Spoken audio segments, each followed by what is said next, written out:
Assalamualaikum warahmatullahi wabarakatuh. Ini saya nggak tahu ini berita gembira atau sedih. Gembira. Karena tadi malam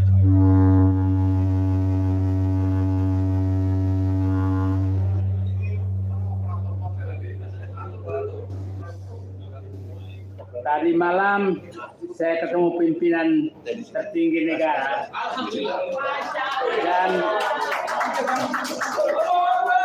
dan melaporkan bahwa kami di luar akan menghimpun diri dalam gerakan merebut kembali kedaulatan rakyat. Dan saya tidak hanya menunggu beberapa detik, langsung beliau menyatakan saya berdiri di depan. Tapi saya menyatakan janganlah Bapak di depan, saya di mana? Artinya agenda ini ternyata menjadi keresahan juga mereka. Ya. Jadi mereka juga menganggap bahwa negara Indonesia ini rusak karena kedaulatan sudah diambil. Dan mereka tahu siapa yang mengambil.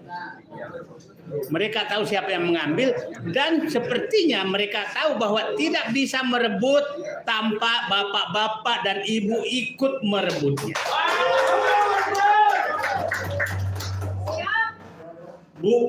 Kita bukan ternak wowo, tapi kami adalah ternak kedaulatan. Itu jadi jangan sampai menyatakan berkumpul pasti termol menyatakan wah ini berubah jadi teror. Tidak, kami adalah ternak kedaulatan. Kalian yang merampas kedaulatan kami akan hadapi. Clear. Kalau di dalam sama agendanya alhamdulillah, kalau nggak sama nggak apa-apa, kita jalan beda. Clear. Jadi itu saja. Nah, itulah kita lama berpikir agenda apa yang sama. Ketemu saya bahwa ini kedaulatan yang diambil karena merusak negara ini adalah pedagang kedaulatan. Dan pedagang kedaulatan yang paling tinggi adalah di partai politik. Itulah pedagang kedaulatan. Itu molnya pedagang kedaulatan.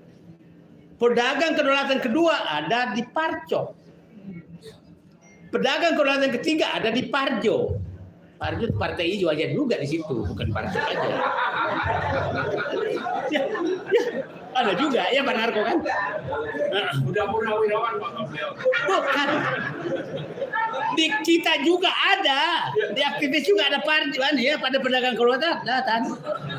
Jadi siapapun yang pedagang kedaulatan adalah berhadapan dengan orang yang hadir di ruangan ini. Itu clear. Siapapun yang ingin merebut kembali kedaulatan maka bersama dengan kita. Itu garisnya clear. Lupakan semua jaketnya apa, agenda kita. Kami mau mengambil lagi kedaulatan yang Anda serahkan kepada oligarki. Yang mengambil ini oligarki. Jadi musuh kita sederhana.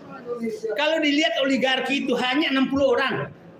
Masa kita 280 juta kalah sama 60 orang? Tapi 60 orang ini dompetnya tebal. Dan ada orang menjual terus dirinya kepada pemilik dompet ini. Padahal dia merampok. Bapak bisa bayangkan. 10 orang terkaya di Indonesia. Itu kemiskinan naik 3 kali lipat, tapi kekayaan dia naik 3 kali lipat. Kan kurang ajar kan? Kurang ajar. Nah, dan mereka dagang kedaulatan. Dia bujuk pejabat. Bukan pejabat lagi. DPR dibujuk bikin aturan, diketok. Setelah itu bujuk pejabat, kasih dia HGU. Habis itu minta duit ke bank. Habis itu dengan selembar surat datang ke bank. Ngambil bank, bikin perusahaan, habis itu masuk bursa, dirampok semua sama mereka. Terus kita menganggap dia hebat. Dan kita nggak pernah melawan. Nah saatnya kita lawan mereka, clear. Nah saya kaget juga, ternyata agendanya di dalam sama. agendanya sama, bahwa dia menghadapi kedaulatan, ingin merebut kedaulatan.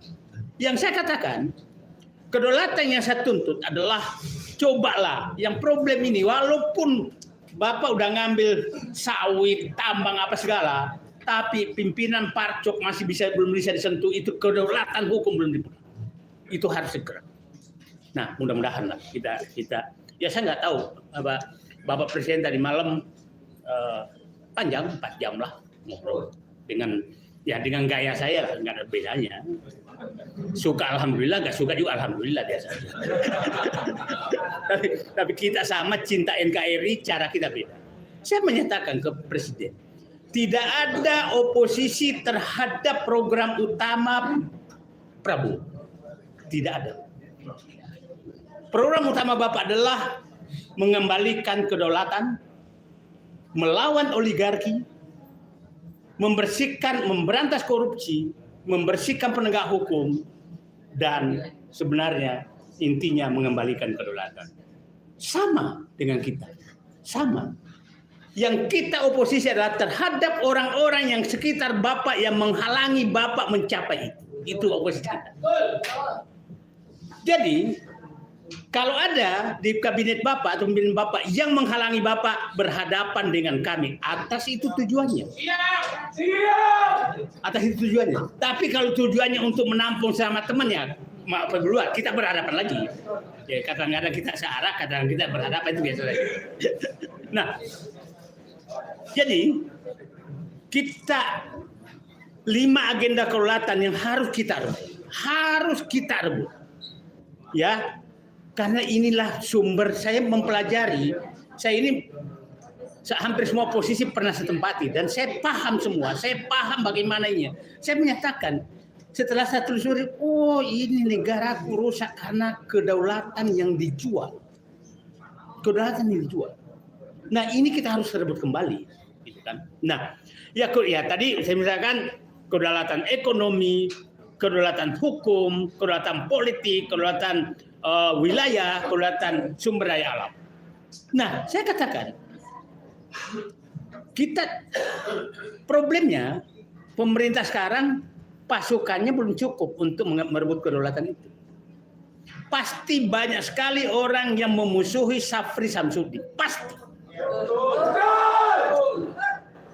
Bukan karena saya kenal dia, tapi siapapun yang berjuang untuk memperoleh kedaulatan, kita harus di belakangnya. Kalau perlu kita di depannya untuk dia. Siapapun dia. Bukan karena, jangan sampai karena dekat saya. Enggak, siapapun. Kita harus membela dia. Karena bayangkan, saya katakan, dari 7 presiden yang pernah ada di Indonesia, baru kali ini ada presiden yang berani menyentuh oligarki. Pasti bilang, bapak-bapak itu ternak wowok lo. Bagi saya bukan itu. Baru kali ini ada yang berani menyentuh menyentuh mereka. Kalau Bapak dan Ibu dengarkan bagaimana mereka tuh dipiting, sedang dipiting karena dia merusak, itu sedang terjadi dalam segala hal. Nah, bayangkan, ya ini kemungkinan sawit itu akan sampai 8 juta hektar akan diambil, tambang mungkin sampai 6 juta hektar diambil semua. Dan kita tahu semua pemilik itu adalah oligarki dan di belakangnya adalah Parcok dan Parjo berbintang dan tokoh-tokoh politik. Artinya saya bilang Bapak Presiden menyentuh itu adalah mereka akan mengumpulkan dirinya untuk melawan. Dan itu pasti Bapak dilawan dari DPR. Coba bayangkan, DPR tahun lalu sudah menetapkan hakim MK. Tapi karena ini diganti lagi. Anaknya pula yang mengganti lagi di DPR. Ini gila kita ini. Ini gila kita ini. Jadi menurut saya DPR ini adalah penjual kedaulatan. Kalau perlu kita pasang di sini adalah mall pedagang kedaulatan, gedung DPR. Bukan lagi gedung DPR. Mall pedagang kedaulatan. Itu Jangan beginilah, kita tuh main tuh dengan cantik yang gampang diingat oleh ini, jangan yang diangkat diingat. Ada mall sekarang, mall terbesar di Indonesia itu adalah gedung DPR, tapi dagangannya cuma satu, kedaulatan. Kapan kita duduki DPR? Itu harus jelas. Kapan kita duduki? Ya tergantung Bapak. Semua orang menanyakan itu. Pas saya tanya, Bapak siap nggak? Nggak juga tuh. Semangatnya sama semua. Tapi saya realistis. Siapa mau datang DPR, Pak? Dulu tuh ada Biskota, ada Metro Mini. Sekarang nggak ada, Pak. Jadi Bu itu gampang diucapkan. Tapi mengumpulkan 1.000 orang, ya Bapak aja lah. Jadi udahlah, kita realistis saja lah. Realistis dalam berjuangnya. Saya menyatakan, hilang jadi. Oh DPR. Ini kalau umur 3. Jadi sekarang menurut saya kita konsentrasi itu. Karena capek kita nih. Saya tuh kan keluar dari menjadi manusia merdeka 15 tahun lalu. Tapi ini ketemu begini lagi. Muter-muter nggak jelas. Ya saya kan sering ke ibu-ibu. Ketemu kita foto lagi. Apa sih ini? Di mana foto? Ini foto lagi. Capek kita foto. Iya kan? Ya sering kan saya menyatakan itu. Kita di sini foto. Cuma di foto. Setelah berfoto saya katakan perjuangan udah selesai. Habis itu kirim WA, Allahu Akbar. Ini apa ini?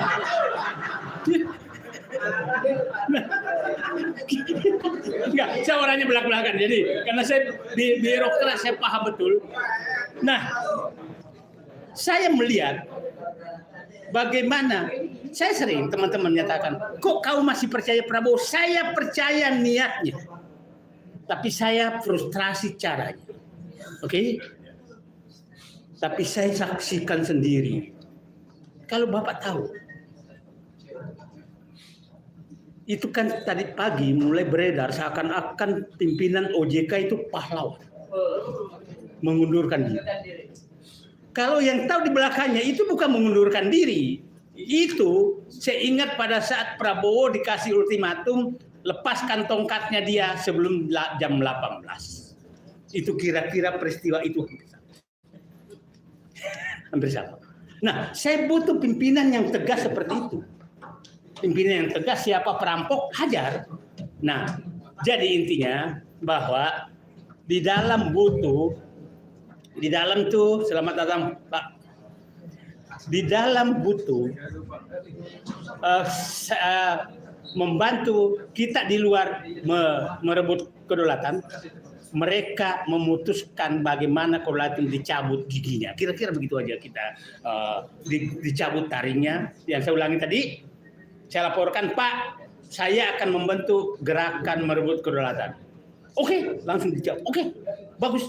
Nah, tapi saya tidak mengharap bahwa kita menjadi ini, mereka enggak. Kalau dia lambat kita minta cepat. Kalau dia tidak lakukan kita teriak. Kira-kira itu. Jadi sangat sederhana bahwa kita lupakan semua jaket kita. Target kita adalah oligarki. Saya sampai ini.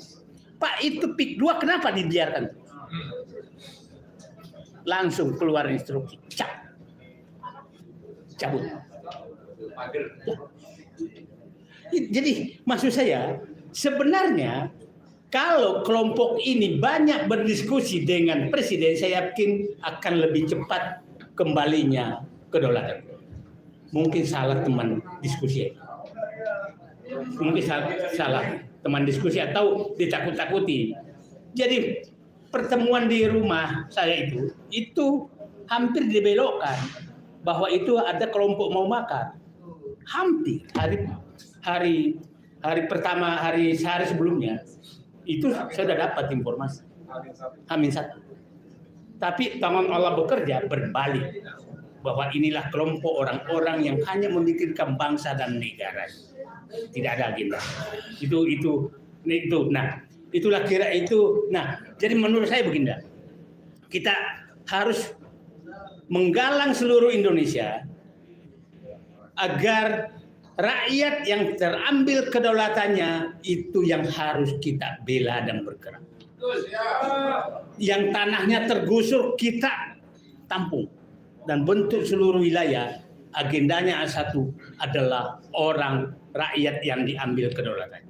Anggota DPR menjual kedaulatannya, kita hajar. Anggota DPR yang ini kita hajar. Siapapun menjual kedaulatan adalah kita hajar. Adalah musuh kita. Mau di dalam pemerintahan, di luar pemerintahan juga banyak pedagang kedaulatan. Nah, itu yang kira-kira yang saya inginkan dari kita semua bersatu untuk ini, bahwa itu saya bilang tadi, kedaulatan hukum kita sudah tahu siapa musuh kita, kedaulatan ekonomi kita sudah tahu siapa musuh kita, kedaulatan politik kita sudah tahu siapa musuh kita, itu parpol dan DPR. Clear, makanya Pak Marwan siapa lagi? Itu kita menghadap DPR. Ngapain gua ketemu DPR? Enggak, aku enggak pernah mau. Kita didagangkan. Setelah Pak Marwan datang, pasti ditelepon. Pak Marwan udah di sana, udah datang ke saya. Kira-kira kemarin tuh hanya 5, naikin 10 dah. Aku udah dijinakkan Marwan. Kalau saya Didu datang, naikin 25 dong. Saya Didu datang. Kita yang didagangkan. Itu yang kenapa saya nggak pernah mau datang ke mereka. Karena kita yang didagangkan. Jadi jangan menganggap bahwa Bapak datang ke sana kan dengar, bukan. Dijual lagi. Ya sudah Pak, kita melapor DPR tentang PIK 2. Iya, habis itu dia telepon aguan. Saya Didu datang ke sini, naikin. Ya. Saya ada bintang 3, pensiunan polisi nyatakan, harusnya kau dapat uang banyak. Kenapa? Dengan kau teriak terus, maka mereka dapat uang banyak. Karena pasti menyatakan, kami kendalikan Said Didu, mana ongkosnya. Jadi hati-hati juga. Siapa tahu ini kita didagangkan. Nah, kita udah merasa berhasil datang ke sana, tapi sebenarnya kita didagangkan. Itu karena saya pernah juga di sana. Tapi bukan berarti pernah menjadi pedagang. Nah, itu saya pikir saya nggak ini bahwa intinya mari kita satu, jaketnya boleh masing-masing. Makanya ini hanya semacam forum komunikasi, nggak ada ketua, nggak ada apa gitu kan. Supaya cuma agendanya kita sekarang, agendanya dimanapun kita satukan ke agenda ini untuk merebut kembali kedaulatan. Dengan agenda merebut kembali kedaulatan, maka dipastikan yang tersentuh pertama adalah geng SOB. Pasti yang tersentuh pertama. Solo Oligarki Party. Itu kira-kira yang akan tersentuh pertama. Nah, mungkin nanti kita lihat siapa yang mengkoordinir tentang masing-masing itu politik siapa, ekonomi siapa, dan itu isunya kira-kira apa. Dan menurut saya Pak, ya udahlah, daerah membentuk apa yang terjadi umpamanya Sulawesi Tenggara itu ya berarti oligarki sumber daya alam itu yang menonjol gitu kan, kira-kira itu. Itulah saya pikir, saya punya keyakinan dengan mendengarkan. Saya awalnya dulu tuh pikiran saya Pak Sapri Samsudin menyatakan under pricing dan bukan Pak, ini tentang nilai. Under pricing itu apa misalnya bahwa 800 miliar dolar selama 30 tahun, saya lihat angka kemarin malah 900 miliar dolar. Itu kelakuan oligarki merampok.